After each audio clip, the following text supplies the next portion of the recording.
Ebichweke bisingireyo kujanjaramu akakoko ka Sirimu mu Bushenyi harimu Kizinda Town Council, Butare, Mashonga, Kizoba, Rwentuha hamwe na Kashanda. Omu Bushenyi district tuyine abantu abukutebereza ngo nibo barwira akakoko ka Sirimu bakuhika omutwaro gumwe kanana 17 konka hari yabo tucebire kandi aho tushangire ngo barwire kandi tukabateka amibazi ayindi ugambira abantu abutwine ambazi y'akakoko ka Sirimu nibahika omutwaro gumwe na kashanju 293 bangu Sirimu ari muneki turetera ruzambira omu magara gitu ukukira munonga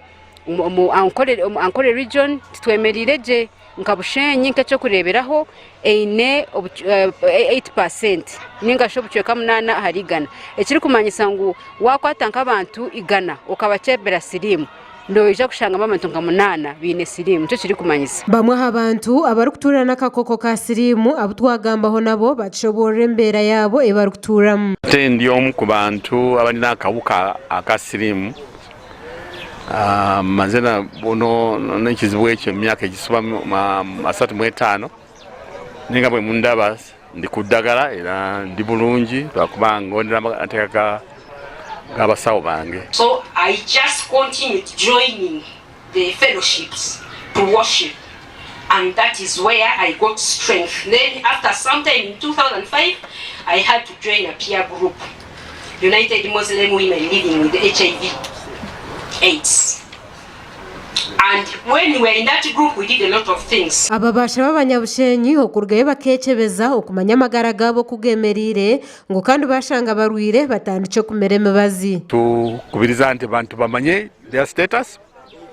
ekyo kubiri bamanya status bwebera nti ali positive alibe kuba mu mbeera bagende bafune eddagala babera ku ddagala ne bamiranga bebalagirirwa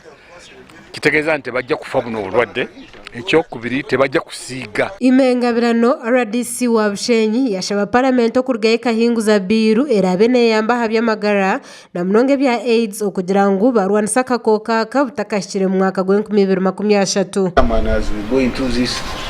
now, whoever is doing my vote in this coming election is a person in parliament that will have a voice on HIV/AIDS bill to make sure that we have those deliberate funding on top of what the district governor is proposing, but we also have deliberate funding. We have our own fund as the country to supplement government in fight against this scourge. Ekiro ky'okukuza endwara y'akakoko ka Sirimu mu ihanga ntiza kukorwa mu Bushenyi omu mwanya gwa Kizinda Town Council kibanza kyo 12 omwaka ogu gashakwa Olivia na Sasira omu Bushenyi ahabwa Tayari West.